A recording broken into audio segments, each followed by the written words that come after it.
Hit and run আইনৰ বিৰোধিতা কৰাৰ প্ৰতিবাদকাৰীসকলক প্ৰতিবাদ কৰাৰ আগতে এবাৰ ভাবি চাব দিছে এতিয়া পৰিমল শুক্লবৈদ্যই।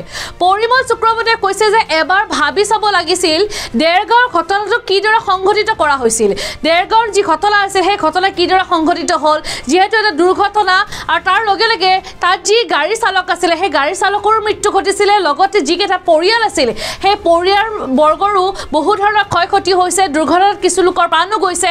গতিকে এই ক্ষেত্ৰত যিসকল প্ৰতিবাদ কৰিছে, প্ৰতিবাদ কৰোঁতে এই হিট এণ্ড ৰান যিখন আইন এই আইনখনৰ ওপৰত এবাৰ ভাবি চাব লাগিছিলে কিয় প্ৰতিবাদ কৰিছে তেওঁলোকে, প্ৰতিবাদকাৰীসকলে। গতিকে প্ৰতিবাদ কৰিলেই নহয়, ভালদৰে চাব লাগে কাৰণবোৰ যে প্ৰতিবাদ কৰিব লাগে নে নালাগে। গতিকে হিট এণ্ড ৰানৰ যি আইন আছে সেই আইন আমাক লাগিব বুলি এতিয়া মন্তব্য কৰিছে পৰিমল শুক্লবৈদ্যই।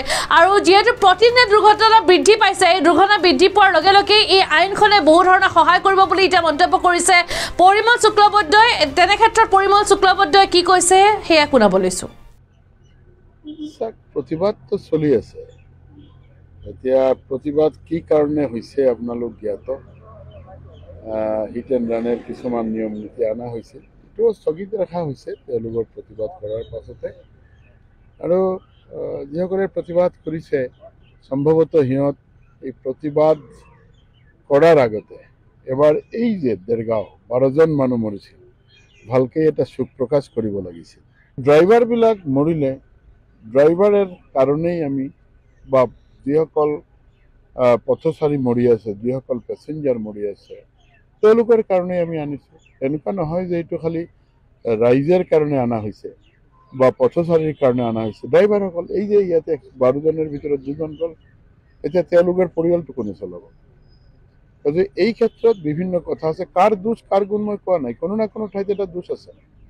ড্ৰাইভাৰ মানে এনেকুৱা নহয়, আজিৰ দিনত গোটেই অসমত গোটেই ভাৰতবৰ্ষত আপুনি যদি চাই প্ৰাইভেট আৰু কমাৰ্চিয়েল ড্ৰাইভাৰ লৈ সমাজৰ প্ৰায় 25 to 30% মানুহৰ হাতত ড্ৰাইভিং লাইচেঞ্চ আছে আৰু সকলোৰে জীয়াই থকাৰ অধিকাৰ আছে।